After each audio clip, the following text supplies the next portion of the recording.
Hello everyone, welcome to another video. So we were doing our G paper, that is Understanding International Relations.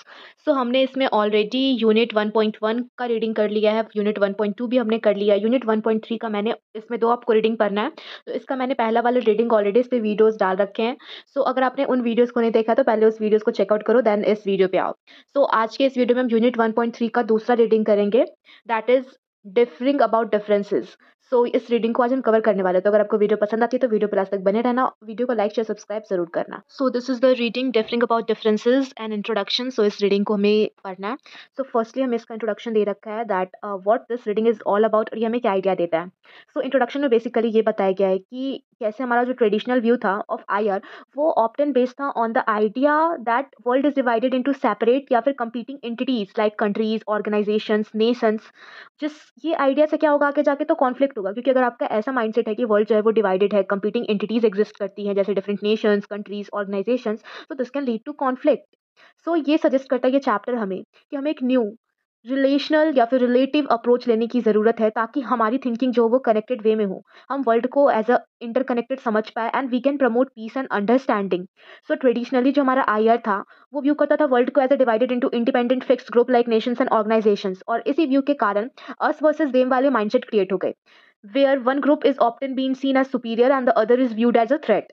सो अगर इस वे में हम thinking करेंगे तो इस व्यू के कारण हायरार्कीज होंगी, फिर डोमिनेशन आएगा।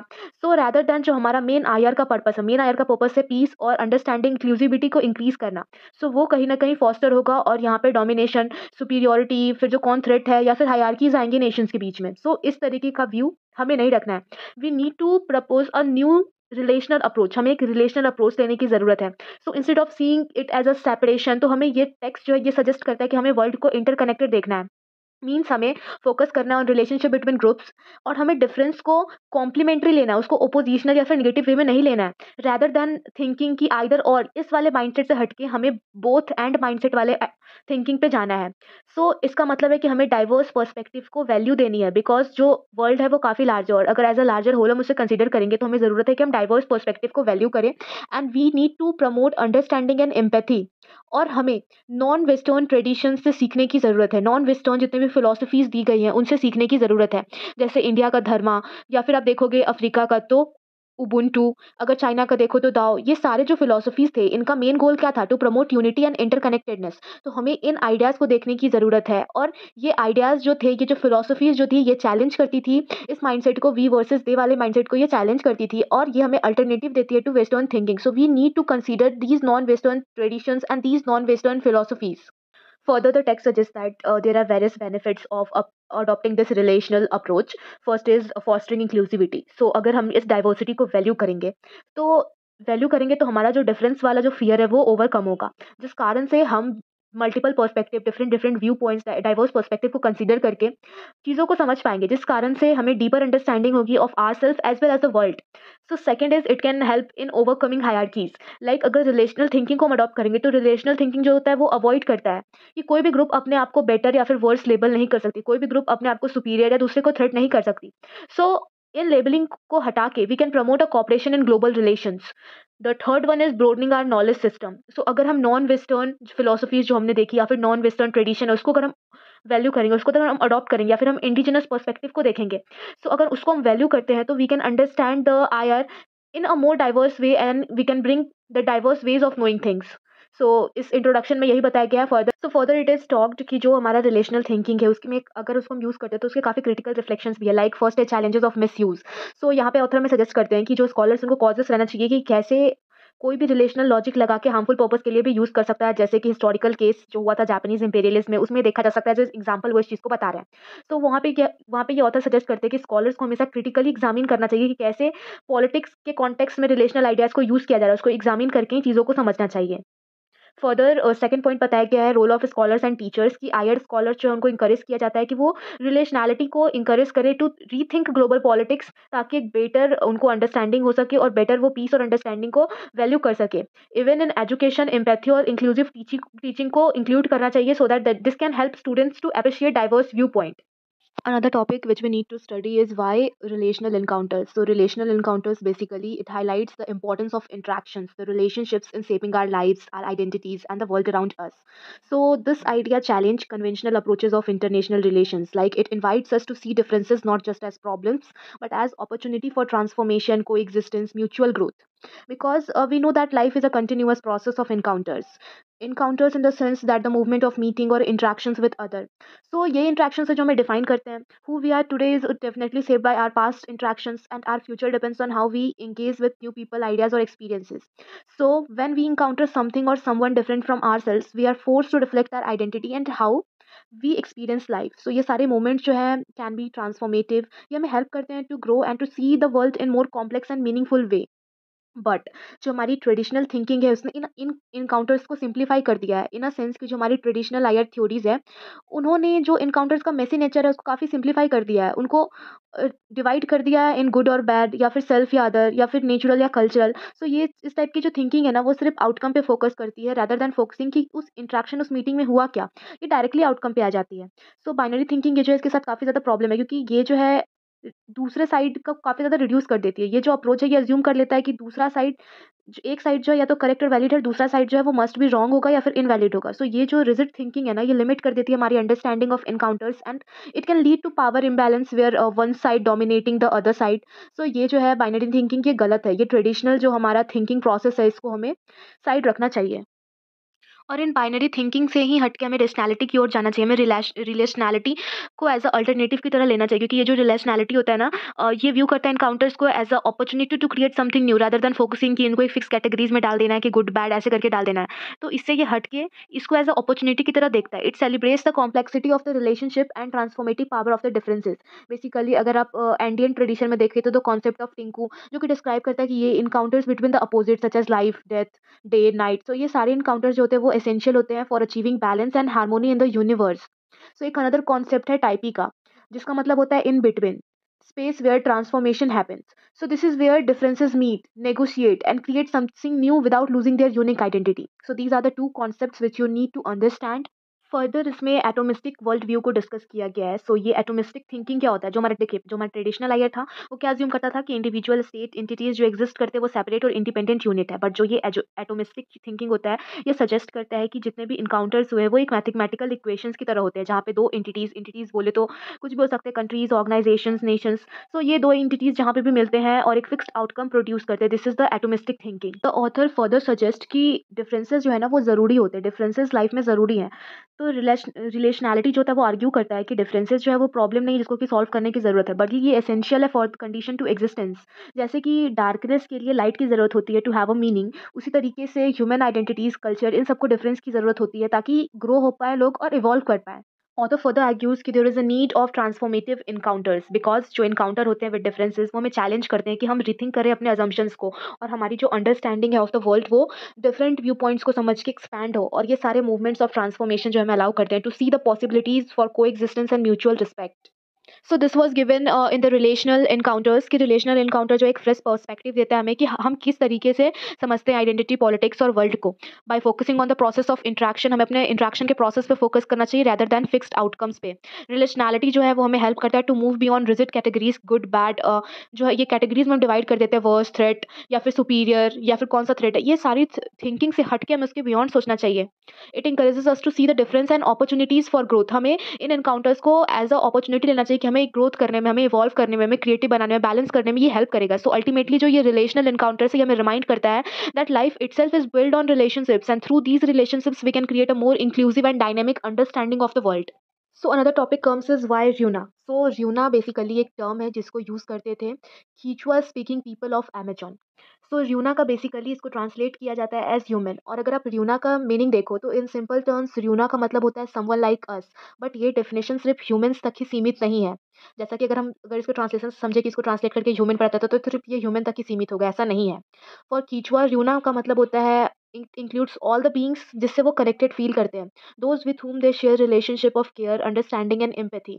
नॉन ह्यूमन बीइंग्स जैसे कि एनिमल, प्लांट्स को भी कंसिडर किया जा सकता है एज र्यूना, अगर वो उसके साथ क्लोज बॉन्ड फॉर्म करते हैं या फिर क्लोज बॉन्ड उनके साथ एग्जिस्ट करती है। सो ये जो आइडिया है वेस्टर्न कॉन्सेप्ट से काफ़ी ज़्यादा डिफरेंट है, बिकॉज जो वेस्टर्न कॉन्सेप्ट था वो फोकस करता था कि ह्यूमन जो है वो सेपरेट है या फिर सुपीरियर है from other forms of life.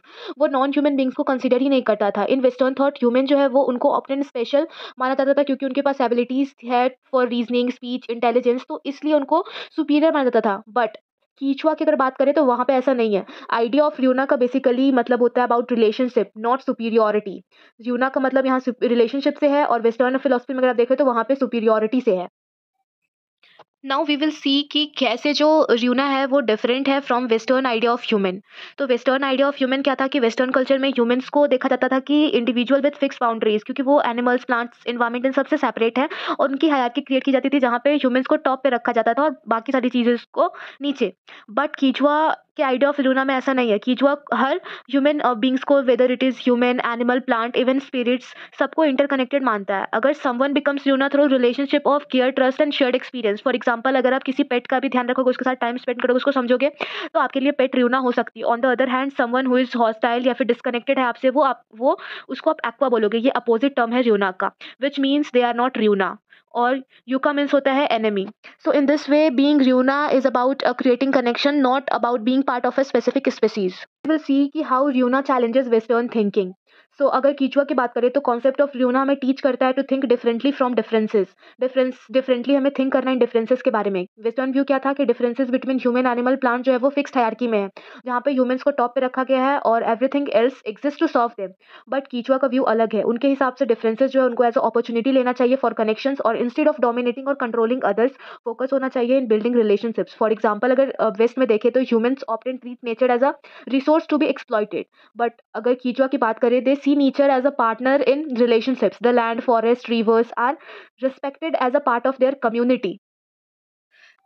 इसमें हमें ऑथर ये बोल रहे हैं कि हमें प्रैक्टिकल लेसन सीखने की ज़रूरत है र्यूना से। द कॉन्सेप्ट ऑफ र्यूना जो है वो हमें काफ़ी वैल्यूएबल रिलेशंस जो है वो ऑफर करता है। अगर इन्वायरमेंट की बात करें तो र्यूना जो है वो इन्वायरमेंट को काफ़ी वैल्यूएबल ट्रीट करता है। So treating nature as runa encourages sustainable living. If we see the land as a partner, we will likely to harm them, उसे हार्म नहीं करेंगे। Conflict resolution, instead of dividing people into us and them, अगर हम relationship building पे focus करें, अगर हम shared experiences को देखें, तो we can even do better, और हम इंक्लूसिविटी को ला सकते हैं। Topic is why Sikhi. Sikhi basically often refer to as Sikhism in modern time. Is basically a spiritual and philosophical tradition that began in Punjab in India. It is monotheistic, that is, it believes in one God, and more precisely, it recognizes a divine presence in everything. Basically mean that divine, वो जो दिव्यता होती है वो हर किसी के अंदर होती है। ये जो इसका कोर बिलीफ जो होता है ना, वो वाहे गुरु में। वाहे गुरु क्या है? तो a transcend creator beyond human comprehension, time and space. Waheguru का जो मैसेज था वो उसको फॉरवर्ड किया गया था through Guru Nanak, and Guru Nanak is the founder of Sikhi, who emphasize that a divine resides within all human beings. And Guru Nanak की जो टीचिंग है वो ब्यूटीफुली समराइज करके लिखी गई है in the opening hymn of the Guru Granth Sahib. गुरु ग्रंथ साहिब क्या है? तो सिख का होली स्क्रिप्चर्स है, और ये डिस्क्राइब करता है कि अल्टीमेट जो रियलिटी है as eternal truth that is fearless, without hatred, timeless and self revealing. Means इसके की कॉन्सेप्ट अगर देखें तो ये है कि गुरु नानक ने हमें बताया कि ह्यूमैनिटी जो है ना वो सब कुछ है, वो हमें यूनाइट करता है under one divine essence, symbolising Ek Onkar, that is one creator, एक अल्टीमेट वन गॉड है। This is the reason he rejects religious division. इसलिए वो रिलीजियस डिवीजन को भी रिजेक्ट करते हैं, फेमसली डिक्लेयर करते हैं कि कोई भी हिंदू, कोई भी मुस्लिम नहीं है, there is one God and there we are under one divine power. He also include inclusivity and equality. Sikhi जो है वो इंटीग्रेट करता है teaching from Hindu and Muslim tradition in its culture and practices. This inclusiveness is evident in the community kitchen, langar, where all people, langar जो आप देखते हो वहाँ पे कोई भी बैकग्राउंड मैटर नहीं करता, हर कोई जाके वहाँ पे साथ बैठ के खा सकता है। Breaking social barriers of caste, creed and gender. Social and spiritual balance, Sikhi जो होता है वो कंबाइन करते हैं devotion of God with social responsibility, the practice of seva, that is selfless service, and the rejection of caste discrimination, reflect its emphasis on equality. Changes क्या क्या हुए during colonial rule.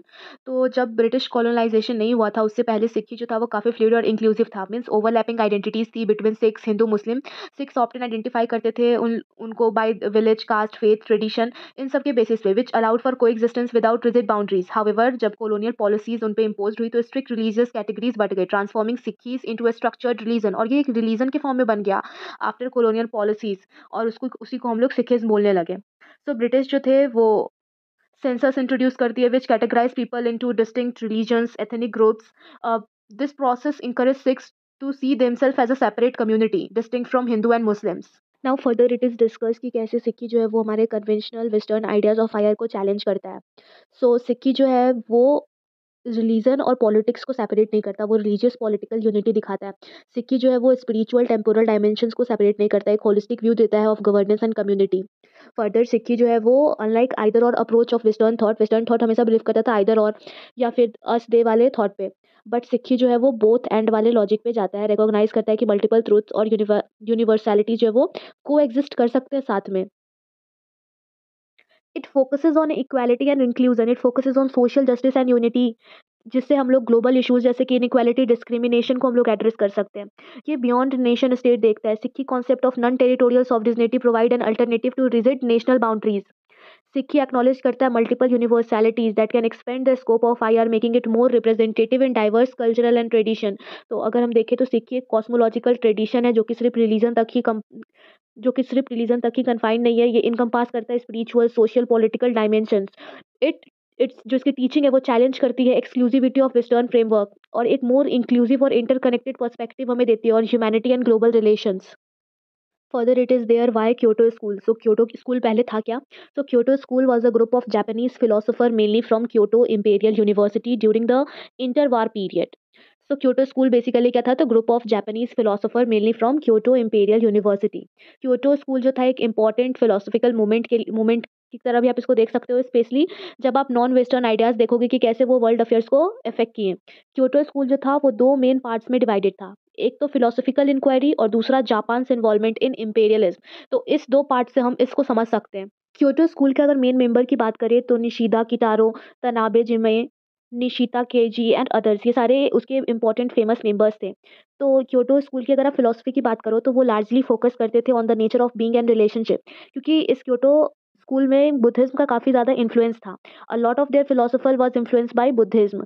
और बुद्धिज्म में क्या माना जाता है कि everything is interconnected and how we can not see things separate और फिक्स्ड। सो ये आइडिया जो था ना, ये उनका सेंट्रल थिंकिंग था about the world. Kyoto school के जो फिलोसफर्स थे वो बिलीव करते थे कि relationships are not just between two separate entities, instead relationships जो है वो उन एंटिटीज को बनाते हैं।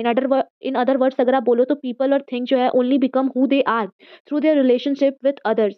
सो इस आइडिया को हम लोग रिलेशनैलिटी बोलते हैं, जो हम अभी तक पढ़ते हुए आ रहे हैं, which means everything is connected and defined through its relationship. There also exist philosophical differences, like जैसे जैसे क्योटो स्कूल जो है वो इवॉल्व किया, there were differences in approach of the first generation of the philosopher compare to the second generation of philosopher. First generation में जो philosopher थे वो थे Nishida, focused on the individuals inner experiences and meaning of existence.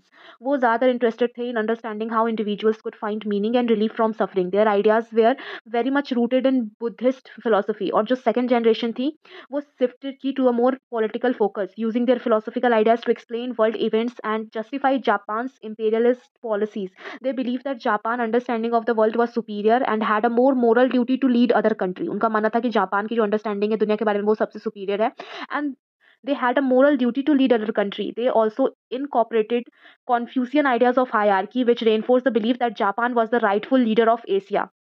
Although जो Kyoto school था वो introduce किया many new ideas, their philosophy had some serious flaws, especially when we used it to justify Japan's aggressive action during its imperialist period.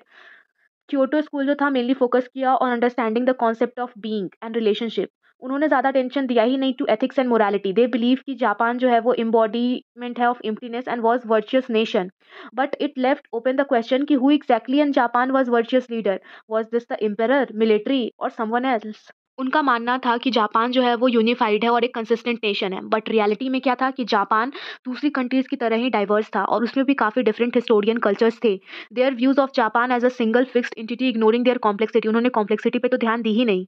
The Kyoto school का उनका idea जो था about time were also complex, they believe in non linear temporally, which means they saw history as a cyclic rather than progressing in a straight line. However, when they applied these ideas to Japan's role in the world, they turn into non-linear time into the non-linear story, arguing that Japan ही सिर्फ एक country है that truly understood how world works. So इसी के कारण this led them to justify Japan's imperialist ambition and believe that Japan had the right to teach other Asian nations.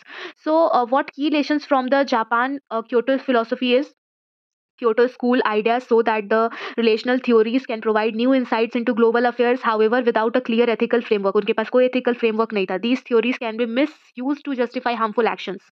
The power of language, the use of language to define identities, जैसे कि Japan का उन्होंने use किया। The another topic is an ethics of understanding. So इसमें हमें basically सादी के बारे में जानना है। सादी ने हमें टीचिंग्स दी थी about empathy and compassion towards other through his two famous works, and उन्होंने और भी ज़्यादा वर्क्स किए थे, बट दो उनकी काफ़ी फेमस बुक्स हैं। एक बुक का नाम है गुलिस्तान द रोज गार्डन, और दूसरा है बुस्टन द ऑर्किड। सो इसमें उन्होंने स्टोरीज, पोएम्स और लेसन शेयर किए about human life and the importance of understanding one another. तो शादी जो थे वो ह्यूमनिज्म स्पेशली वो हाईलाइट किए थे अपने पोयम बनी एदम पे। उन्होंने हमें बताया है कि despite many differences among people we all share the same humanity, because we all are made from same flesh and blood. हम लोग सेम फ्लैश और ब्लड से बने हुए हैं और हम लोग वो सेम ह्यूमैनिटी शेयर करते हैं। सो डिफरेंसेस के बावजूद भी हमारे फ्लैश और ब्लड जो है वो सेम है। सारे बिलीव करते थे that empathy, the ability to understand and feel what others are going through, is the core of being human. Human हो तो आपको एम्पैथी शो करना चाहिए, वो एक कोर कॉन्सेप्ट है। अकॉर्डिंग टू हिम, अगर कोई पर्सन है can not emphasise with other, they can not truly be considered human. And his poem Bani Adam जो था वो encourage किया पीपल को to care for others and share their pain, and all humans are connected in this way. His message was that कि understanding and caring for other is more important than focusing on our differences. Saadi का जो खुद का life था वो full of experience था, जिन्होंने जिसकी वजह से उनका जो व्यूज था वो काफी सेफ हुआ on humanity. He witness the suffering caused by the Mongol इन्वेशन and was even captured and enslaved by Thucydides for 7 years. So after these hardships, he returned to his hometown Shiraz and began writing his influential work. उन्होंने खुद इन सब experience से उनका view सेप हुआ और उन्होंने humanity सीखा कि कैसे जो जो उनके साथ सफरिंग हुई थी। सो ये सारी चीज़ें उनके बुक्स में झलकती थी और इस तरीके से वो दूसरों को इन्फ्लुएंस क्या करते थे। His emphasis on empathy and understanding was not uncommon for his time, as many other poets include Rumi also wrote about the importance of love and empathy in upcoming divisions between people. अगर आज के दुनिया में बात करें तो जो शादी का आइडिया था वो बहुत इंपॉर्टेंट है। फॉर एग्जाम्पल हिज पोयम बनी आदम जो है वो डिस्प्ले करता है कि at the entrance of United Nations building to remind world leaders the importance of empathy in national relations में कितना ज़्यादा इंपॉर्टेंट है एम्पैथी का रोल, वो अगर हम वर्ल्ड के लीडर्स को रिमाइंड करवाएं तो ये बहुत ज़्यादा ज़रूरी है। इन जियो ग्लोबल पॉलिटिक्स में अगर एम्पैथी को रिकॉग्नाइज किया जाए as essential tool, so it can establish peace और ये कॉन्फ्लिक्ट रिजोल्यूशन में भी हेल्प कर सकता है, helping people from different cultures nations to understand each other better. So this concept of empathy ये एक्सटेंड किया बियॉन्ड पॉलिटिक्स में इनटू एजुकेशन। अगर क्लासरूम की भी बात करें, वो बताते हैं कि क्लासरूम की भी आप बात करो तो एम्पैथी स्टूडेंट्स को हेल्प करता है टू अंडरस्टैंड डिफरेंट पर्सपेक्टिव, एक दूसरे के डाइवर्स कल्चर से इंगेज होने में हेल्प करता है।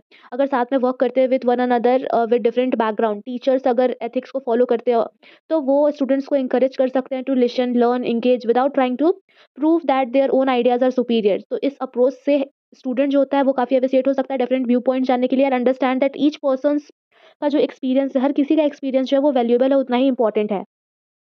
Now further it is teaching a more rooted IR.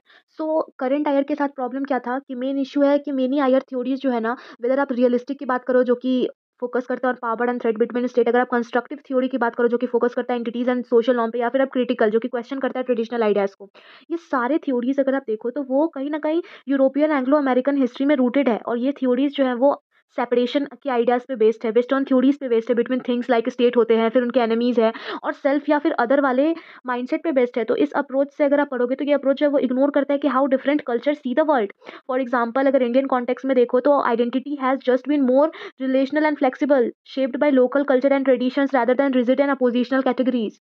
So इसमें टीचिंग मेथड लाने की ज़रूरत है to help student better understand कि ये सारी वेस्टर्न फिलोसफीज जो है आयर कैसे फॉर्म हुई। ऑथर जो है वो यूज़ करते हैं टीचिंग मेथड वेयर स्टूडेंट, जहाँ पे उनको यूरोपियन हिस्ट्री को कंपेयर करना है with their own local histories, by looking at what identities and ideas about the world way are formed in both context, student can see how knowledge categorize in I are were created. For example अगर वो pre colonial India में देखे तो people's identities were saved by social and cultural rules, people का जो identity था वो social cultural rule से सेव किया गया था प्री कॉलोनियल इंडिया में, and these identities were not rigid and political. In contrast western thinking जो है वो ऑप्टन क्या करती है, तो वो स्ट्रिक्टली आइदर और पे चली जाती है, आइदर दिस और दैट, जिससे कि कॉन्फ्लिक्ट होता है। सो हमें ज़रूरत है कि हम इस आइदर और वाले पर्सपेक्टिव से हटके हम देखें कि जो हमारा प्री कॉलोनियल टाइम था हम वो आयर को अपने लोकल हिस्ट्री से कंपेयर करें, और हम समझें कि उससे पहले क्या था, क्या जो हम जिस आइडेंटिटीज़ पे देख रहे हैं, जिस आइडियाज़ पे देख रहे हैं, वो पहले कैसे फॉर्म हुई थी, और उन दोनों को कंपेयर करके ही हम जो है कंक्लूजन पे आ सकते हैं। नाउ इट इज़ डिस्कस्ड कि इसमें कॉलोनियलिज्म का भी काफ़ी इम्पैक्ट है, क्योंकि जब ब्रिटिश कॉलोनाइज़ किए थे इंडिया को, तो उन्होंने पीपल को कैटेगराइज़ करने का सिस्टम ला दिया था थ्रू सेंसस डाटा। उन्होंने सेंसस स्टार्ट कर दिया था। इस सिस्टम से आइदर और वाली जो आइडेंटिटी थी वो और ज़्यादा आ गई थी, लाइक हिंदू, मुस्लिम कैटेगरीज़ में बँटना चालू हो गए थे, which changed how people saw themself. जिस तरीके से पहले वो देखा करते थे, वो चीज़ें चेंज हो गई। बिफोर कॉलोनियलिज्म जो पीपल थे, उनकी कॉम्प्लेक्स और फ्लूइड आइडेंटिटी थी। यहाँ पे कोई नहीं था हिंदू, मुस्लिम, सिख, ऐसा कुछ भी नहीं था। बट कॉलोनियलिज्म के बाद पॉलिटिकल चीज़ें थोपी गई। तो जो ब्रिटिश जो है वो न्यू सिस्टम्स लाने गए, जिससे कि पीपल को फोर्स किया गया into a more rigid categories, जिस वजह से ये जो चेंजेस है, it played a part in major historical events like the partition of India in 1947, जहाँ पे हिंदू मुस्लिम डिवीजन हुआ और सेंट्रल पॉलिटिकल इशू बना। Despite this, social fabric of India still retains a more flexible and inclusive way of thinking about identity. जहाँ पे अभी भी थोड़ी बहुत जो है वो थिंकिंग आइडेंटिटी बची है, लाइक अभी भी हमारा, इसके बाद भी पॉलिटिकल ये इशू होने के बाद भी हमारे में अभी भी सोशल फैब्रिक ऑफ इंडिया जो है वो फ्लेक्सिबल इंक्लूसिव है। यहाँ पे मल्टीपल रिलीजियस आइडेंटिटीज अभी भी को एग्जिस्ट करती है पीसफुली। नाउ यहाँ पे हम ऑथर सजेस्ट करते हैं कि पेडागोजिकल अप्रोच लेने की ज़रूरत है, कि जो टीचर का गोल है वो ये नहीं होना चाहिए, is not to present Europe या फिर लोकल हिस्ट्री एज अपोजिट और to glorify one over other, कि अच्छा ये सही था, वो गलत था, या वो सुपीरियर है, वो गलत है। इंस्टेड मेन पर्पस क्या होना चाहिए कि स्टूडेंट को क्रिटिकली इवैल्यूएट होना चाहिए, उनको दोनों तरफ की नॉलेज देनी चाहिए। They should encourage to challenge that European perspective are universal and to reflect their own histories. उनको ये नहीं मानना चाहिए कि यूरोपियन का जो पर्सपेक्टिव है या फिर जो वो यूरोपियन पर्सपेक्टिव पढ़ते आ रहा है वही यूनिवर्सल है। उनको अपनी हिस्ट्रीज के बारे में भी जानना जरूरी है, और तब उनको क्रिटिकली इवैल्यूएट करने की ज़रूरत है। अगर वो ऐसा करेंगे तो स्टूडेंट सीख पाएंगे to understand that there is not just one way to think about the world. The idea is that if students learn to think in a way that embraces diversity, अगर वो डाइवर्स पर्सपेक्टिव के ideas पे सीख पाएंगे, differences को समझ पाएंगे, तो they can see these differences as threat. इस डिफरेंसेस को वो थ्रेट की तरह देखेंगे एंड सोर्स ऑफ कॉन्फ्लिक्ट। फिर उन्हें समझ आएगा कि ये जो डिफरेंसेस, ये जो अस देम वाला जो पर्सपेक्टिव हम करवा रहे हैं, सो ये जो डिफरेंसेस है वो एज अ थ्रेट है, वो फ्यूचर में जाके काफी ज्यादा कॉन्फ्लिक्ट क्रिएट कर सकता है, इवन वो कर रहा है।